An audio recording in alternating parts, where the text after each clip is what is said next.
Hey there, it's Derek here from Pacific Coast Auto in Japan, and this is a 2005 Mitsubishi Airtrek Turbo R.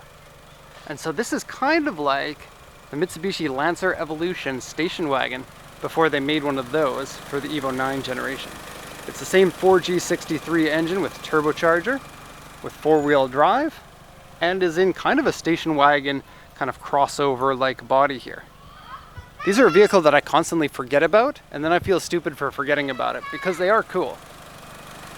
4G63 engine in this puts out 240 horsepower, and I'm not sure exactly what is different between this and the Evos, which are 280, but I suspect it's not too difficult to make it get more power. It has a top mount intercooler, along with a hood scoop, and this one has an HKS air filter. Other than that, and the wheels, it's all stock condition. Suspension on these is raised up a little bit to give it a little bit more utility, but I think it would look really cool if it were lowered. I guess this could be kind of like a Subaru Forester competitor as well. It's very similar in terms of shape. Okay, so this vehicle was bought from auction. We're going to be sending this one over to Ireland. I'm not sure if these are popular there or what. This is hard to do. Just a sec. It's not that hard, it's just hard for me. But I think these should be more popular everywhere. Mitsubishi made a car called the RVR, which they now sell again, but they didn't for several years. And it's similar to this as well. It's kind of like your crossover four-wheel drive turbo. And I've always liked those as well. I'm gonna switch the engine off here. I don't know if these ever came in manual transmission, but the automatic like this one has selectable buttons on the steering wheel there, as well as on the gear shift. And we'll come back to the interior in a second. I think prices of these are quite reasonable for what you get. I think especially a lot of 15-year-old Japanese cars are very reasonably priced. Okay, let's have a quick look at the original Japanese auction sheet, and I'll translate this for you. Okay, so it's a 2005 Airtrek Turbo R. 2000cc with an auction grade 3.5 and an interior C. I think they're being quite hard on the interior there. The exterior seems about right for 3.5, but the interior I think should be a B. Has current registration on it, you saw the plates. 98,018 kilometers, automatic transmission, power steering, power windows, airbag. Here's the sales points here. The seller says it comes with a toll collection box and aftermarket 18-inch wheels. The wheels are Buddy Club P1, which looks great on it. And then tires are Michelin Pilot Sport 4 from 2018, and so that was a nice little bonus. Now they are a little bit extra worn out on the outside, and this goes for both of them on the front. You're going to want to check your alignment there. The report here from the auction house says interior is slightly dirty, seat wrinkles and peeling. They're a half leather seat. Underside surface rust, aftermarket wheels scratched and center caps missing. Upper parts of the body have paint that comes up and various paint peeling, mostly on the roof on that one. Various scratches, dents, repair marks. There's actually a big repair mark over here where it says AU3. I'll show you that when we get to it. Okay, bumpers are different colors, front and rear. Engine oil leak, minor. Now I couldn't find that. Left rear fender has been replaced. Okay, A3 scratches on the front bumper, A2 over here, AU3 here, paint cracks on the rear bumper, rear wiper has been removed. So we'll do a little walk around here, but first off, so cool, you can see the intercooler in there. That's awesome. Functional hood scoops are the best. See, in Canada, we usually got the bummer version of all of the cars. Like the Toyota Tundra would come with a hood scoop, but there would be no like intercooler in there or anything. It's just strictly for the looks. And that used to bother me a lot. It's nice to have functional hood scoops here. I think it looks good with the different colored bumpers. I didn't think so when I saw the auction listing. I thought, oh, that looks like they bought an aftermarket set of bumpers and then just didn't paint them and put them on. But nope, they're doing a whole motif here. They've got like a skull and crossbones. There's also a skull in the front grille. Wiper's been removed. There's also this. And I'm not sure. We've actually had like really weird logos and stuff on the cars before. That one has some like, I don't know, Arabic writing on it. And it might say something bad on it. I'm not sure. It has happened before where I've shown something on YouTube and then they're like, yeah, that's racist. and I had no idea. I don't know. That tends to happen a lot these days. Accidentally racist.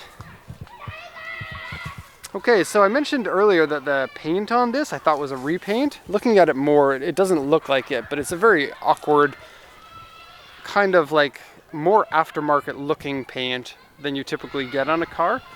It's nice looking, but as with a lot of Mitsubishi paint, it's kind of cheap. And it's prone to scratching, so there are a number of scratches on it. Okay, front bumper also. It's a good looking, almost aftermarket looking front bumper, but I think this is maybe the optional bumper that you can get with it, or maybe this is just the Turbo R bumper. It's cool, kind of rally car looking.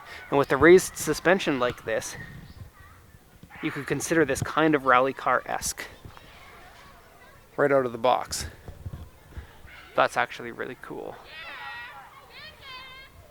Okay, the quad headlights, and then the fog lights down there, and the marker lights, and lots of rock chips on here. I'm not going to point them all out, but we got scuffs here, and down here, and peeling paint in this area there, a lot of it. And a big scuff here. Okay, now going down this side, it has a few scratches here and there. Not really that many I'm going to point out. You can kind of see some in this area. A few scratches on the inside of the door handles. It's really easy to scratch this paint with fingernails when you're going in, and a lot of cars get that kind of damage. Some scratches here. Pretty cool looking taillights for the era that it came out. Okay. And because they were going with a blue and black style here, it's a little bit surprising they went with red for the top aftermarket wind deflector piece. Oh, and while we're up here, the rain guards on both sides have the peeling paint.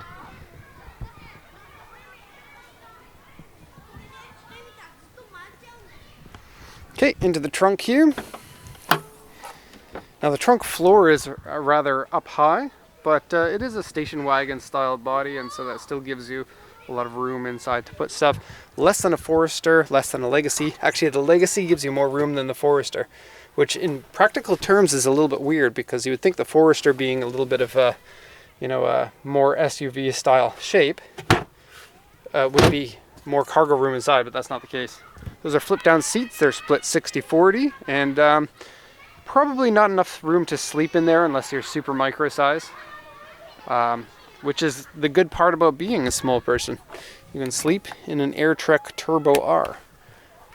And then if anyone tries to catch you, you can run away really fast as well. Now, no rust underneath there, no rust underneath here.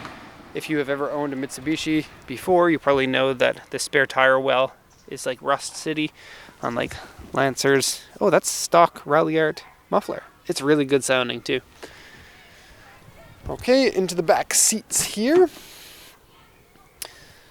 Now, that seat is in the full back position to show you how much leg room that you have, and it's a lot of leg room and a relatively flat floor for this kind of car. And so it makes it feel really spacious inside, really easy to get in, decent amount of space in here, modern looking amenities on the front. I like it. I like it. I like Mitsubishis. Most car companies have things that I don't like about them, and Mitsubishi isn't any different. But no, they made some cool cars. Let's move this out. So Rally Art floor mats, and it's a black and red. Very cool. Have a look at the interior here. Steering wheel, good. Now shifting yourself buttons, a little bit odd. I'd like to have a thumb button here and then another button on the back, kind of like a Legacy. Not a Legacy, Aristo. Toyota Aristo has. But too bad for that. I think if I had manual switching for an automatic, I probably wouldn't use it that much, but I would be very happy on the times that I were using it. The phone mount is aftermarket here. Okay, get some focus, thank you. Alright. This is kind of fun. Look, whee, lots of room in there. And then you want cup holders, you got cup holders. And you want no cup holders? Look at that, no cup holders. Sorry man, you can't drink in my car. My car has no cup holders. Oh, what's in here? Don't touch that. I don't like this. And when it's up, it feels like it's impeding on my elbow room, even though it's not really. Seating position is a little bit high. And then you take a look at this. You can't move your elbow back. But if you're holding the steering wheel, you'll never have to. Okay. Ashtray. Alright. And lots of headroom. I'd say like 5 centimeters for someone like me who is 5'10". And then if you're heavier than me, you're also going to sink in the seat more. So it'll give you more headroom in that respect. Okay. Turbo skull and crossbones. If it were my car, I'd get some aftermarket suspension on it. Maybe tune the engine a little bit. 280 horsepower doesn't seem too bad. And coming and looking at here, it looks like the back suspension might be a little bit low. I'm just going to go take a video of rocks while I'm letting people pass by. Alright, there we go. Of course, if you have any questions, let me know. Otherwise, thank you so much, and have a nice day.